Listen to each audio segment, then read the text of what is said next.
SCI à l'IR ou SCI à l'IS, on va voir ça tout de suite. Dans cette vidéo, je vais te donner deux cas concrets d'investissement et bien sûr pourquoi il faut choisir l'une ou l'autre et à quel moment. Alors déjà, on va faire une disparate entre les deux. La SCI à l'IR est ni plus ni moins ce qu'on appelle pour moi une structure, une forme juridique qui permet d'établir des statuts juridiques entre deux personnes qui investissent. Elle n'a aucun autre intérêt selon moi car finalement, la fiscalité est transparente, ce qui veut dire que tu investisses au travers d'une SCI à l'IR ou que tu investisses en nom propre, fiscalement, il n'y a strictement rien qui change. Tu seras toujours soumis à l'imposition de la plus-value des particuliers, tu seras toujours soumis au barème progressif de l'impôt sur le revenu, donc qui va faire tout simplement que tes impôts, tes bénéfices seront soumis à la tranche marginale d'imposition plus les prélèvements sociaux. Donc en gros, globalement, il n'y a strictement rien qui change. Par contre, là où ça devient très intéressant. Imagine tu n'es ni marié, ni pacsé, donc tu n'es pas sur la même feuille d'imposition et tu veux investir avec une personne avec qui tu es. Ça peut être très intéressant d'investir au travers d'une SCI à l'IR parce que cette SCI va être écrite juridiquement parlant et va être marquée dans le fer sur des conditions que vous allez décider à l'ouverture, donc ce qu'on appelle la rédaction des statuts, qui vont vous permettre de vous couvrir en cas de décès, de séparation, etc. etc. Potentiellement, si jamais je suis deux personnes qui investissent sans structure juridique, une des deux personnes vient à décéder, la part de cette personne va directement à ses héritiers, directs ou indirects, en tout cas les personnes qui resteront derrière elle. Si jamais j'ai préparé, par exemple, dans mes statuts, la succession, je pourrais très bien dire que au lieu que la part parte directement aux héritiers, la part doit être proposée par exemple à la personne restant dans la structure à l'achat. C'est-à-dire que je pourrais, si moi je suis associé avec la personne qui décède, décider d'acheter ou non les parts avant que, bien sûr, les héritiers puissent avoir un droit de veto. Alors attention, ça ne veut pas dire qu'ils n'auront pas le droit d'avoir leur part, mais ça veut dire que je peux avoir le choix soit de leur donner l'argent et garder les parts, soit effectivement de leur donner les parts. Ce qui me permet de ne pas me retrouver associé malgré moi avec des personnes dont je n'ai pas ni la connaissance, ni l'envie d'ailleurs. Et bien souvent, on sait très bien que la belle famille, c'est jamais tout beau tout rose. Donc ça, c'est important de pouvoir le prévoir. Vous pouvez prévoir aussi également demain, si jamais une des personnes veut vendre, à quelles conditions? Est-ce qu'il faut faire plusieurs estimations de prix par plusieurs agences? Est-ce que je peux vendre à n'importe quelle personne ou est-ce que j'ai l'obligation par exemple de vendre à l'associé restant ou à un des associés restants avant de proposer les parts à quelqu'un d'autre, etc. etc. C'est vraiment un garde-fou qui va vous permettre de vous sécuriser pour pouvoir tout simplement investir, on va dire de la meilleure des façons. Pour prévoir le meilleur, il faut également prévoir le pire souvent quand on est dans le meilleur. Parce qu'une fois qu'on est dans le pire, c'est trop tard. Après, la SCI à l'IS, c'est une SCI à l'impôt sur les sociétés. Là, déjà, en termes de fiscalité, on change totalement de registre. Il n'y a plus d'imposition en nom propre, il n'y a plus de transparence fiscale. La personne morale qui a été créée va payer son propre impôt. Alors déjà, qu'est-ce qu'une personne morale? La personne morale, c'est l'inverse d'une personne physique. Une personne physique, c'est moi, Jérémy, d'accord?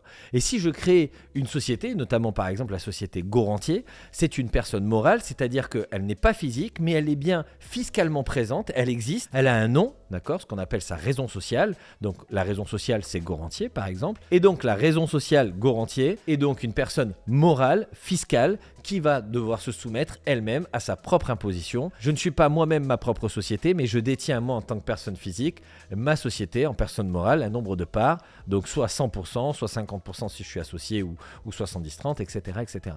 Donc ça, c'est la première chose qu'il faut bien comprendre. Maintenant que tu as compris ça, il va falloir comprendre que quand j'ai un impôt sur les sociétés, la société, elle, a sa propre fiscalité. 15% d'impôt sur les sociétés, sur les bénéfices générés jusqu'à 42 500 €, 25% au-delà. Alors comment ça se calcule? Déjà, une chose importante, tu n'es pas imposé sur le chiffre d'affaires. Que ça soit dans l'immobilier, que ça soit dans plein de choses, tu es toujours imposé sur le bénéfice. Alors quand j'entends parler des personnes qui me disent « Ouais mais Jérémy, l'immobilier pourquoi faire? Regarde, ils te prennent 36%, 36,2% d'impôt sur les plus-values. Ok, il te reste combien sur 100%? Il te reste 63 800 €. Il vaut mieux récupérer 63 800 € ou alors 100% de zéro. Ah oui mais bon, ça fait chier quand même de leur donner 36,2%.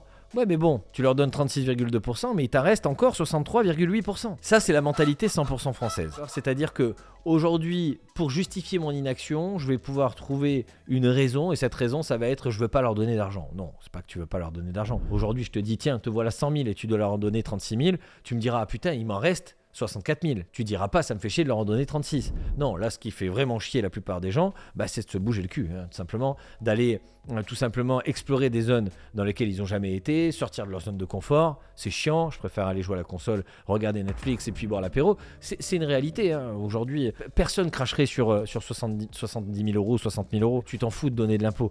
Aujourd'hui, l'impôt, tu le payes qu'à partir du moment où tu fais du bénéfice. Même si je suis d'accord, et je le dis haut et fort dans cette vidéo, ça fait chier de payer de l'impôt. Je suis d'accord. C'est toujours ralent. Il y a toujours, en fait, on se dit toujours, ah putain, j'aurais pu faire quelque chose d'autre avec. Mais bon, le fait de t'être bougé, tu payes de l'impôt, ça veut dire que tu gagnes plus d'argent que les autres. Et donc, tu as une meilleure vie que les autres. Et ça, c'est quand même la réalité.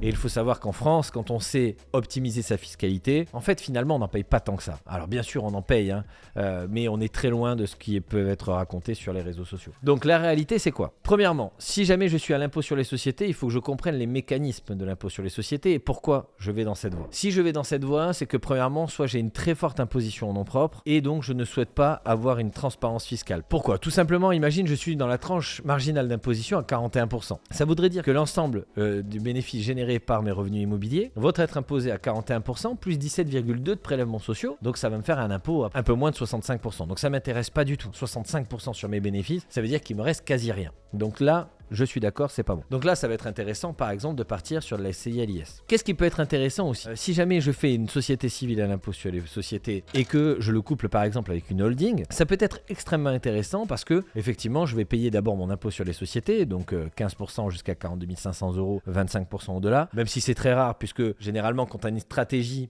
d'investissement en SCI à l'IS, tu vas préférer plutôt ouvrir plusieurs SCI pour que ton bénéfice ne dépasse jamais 42 500 euros et que tu sois toujours imposé à donc 15%.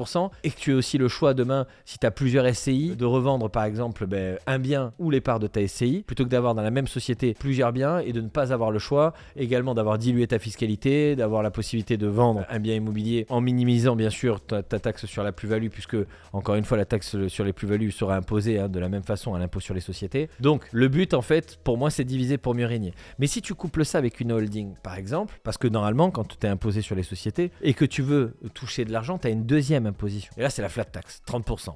C'est le coup de massue.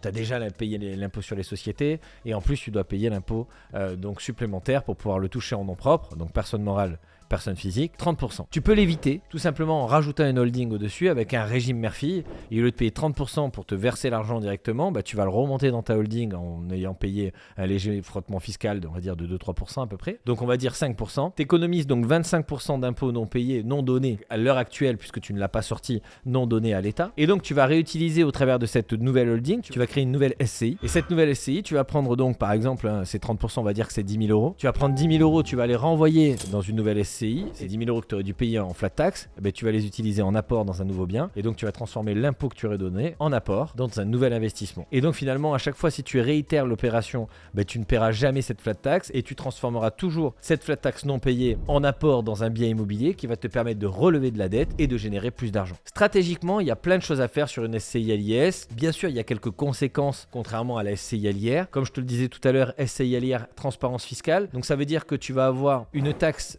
qui va être identique à celle de la plus-value des particuliers. Donc tu vas avoir un amortissement pour durée de détention. Donc ces 36,2% que tu es censé payer normalement à la revente, là, ils vont être amoindris. Au bout de 20 ans, tu auras 0 de taxe sur la plus-value à payer. Au bout de 31 ans, tu auras 0, bien sûr, de prélèvements sociaux. Donc finalement, au bout de 30 ans, tu n'auras plus rien à payer. C'est-à-dire que si tu gardes le bien 30 ans, dans 30 ans, tu revends 0 € à payer en taxe sur les plus-values si jamais tu es en impôt sur les revenus. Par contre, en SCI à l'IS, c'est un petit peu différent parce que tu vas avoir ce qu'on appelle la dotation des amortissements, donc les amortissements comptables, ce qui veut dire qu'en fait dans une SCI à l'IS, le montant, la valeur totale de ton patrimoine immobilier, donc on va prendre un bien à 200 000 €, l'expert comptable va le décomposer d'une manière spéciale, c'est-à-dire que d'un côté il va y avoir le bâti, les huisseries, la toiture, le foncier, bon bref, et en fait on va dire que en gros ton bien va perdre de la valeur dans les années, on va dire 20 ans, 30 ans, mais généralement c'est 30 ans, mais on va dire sur 20 ans, ok. Donc un bien de 200 000 € comptablement va perdre 10 000 € de valeur par an. Alors ça a un avantage parce que ça va te permettre de ne pas payer d'impôts en moyenne entre 7 et 10 ans, puisque tu vas avoir en fait tout simplement une déduction,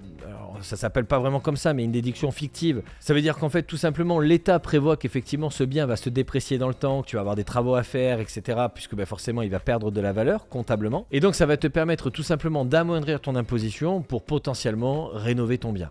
On va l'expliquer comme ça. Mais en fait là où ça devient un petit peu différent, c'est que on vient te décompter une perte de valeur de ton bien qui va t'avantager fiscalement pendant 7 à 10 ans en moyenne, qui vont te permettre de ne pas payer d'impôts. Mais à la sortie, il va y avoir une petite surprise. C'est-à-dire que fiscalement, la SCI à l'IS, la plus-value professionnelle, va être calculée comme suit. C'est-à-dire que ce ne sera plus le prix d'acquisition moins le prix de cession. Exemple, j'achète 200 000, je revends 400 000, ma plus-value est de 200 000. Ça sera la valeur nette comptable moins le prix de cession. Ça veut dire que si dans 20 ans, j'ai totalement amorti mon bien et que comptablement il vaut 0, ma plus-value sera égale de 0 à 400 000 et non de 200 000 à 400 000.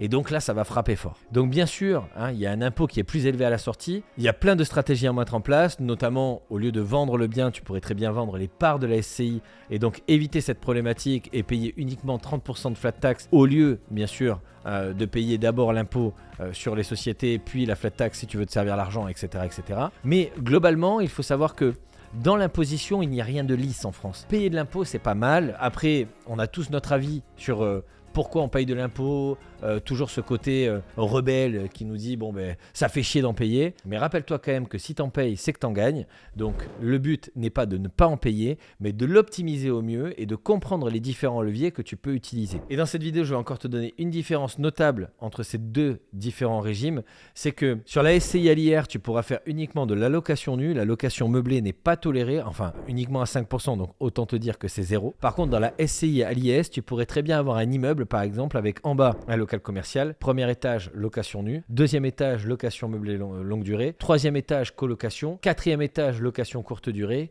que tout serait imposé à la même fiscalité et tu pourrais le faire de plein droit. Donc voilà, en tout cas, j'espère que cette vidéo t'a plu. Bien sûr, il y a encore énormément de choses à raconter sur ces différents outils de fiscalité, que ce soit la SCI à l'IR ou la SCI à l'IS, mais ça sera peut-être le sujet d'une autre vidéo. D'ailleurs, n'hésite pas à me dire en commentaire si cette vidéo t'a plu, si tu en as appris un petit peu plus sur les différents fonctionnements de l'impôt et bien sûr de la SCI, et je t'attends dans une prochaine vidéo.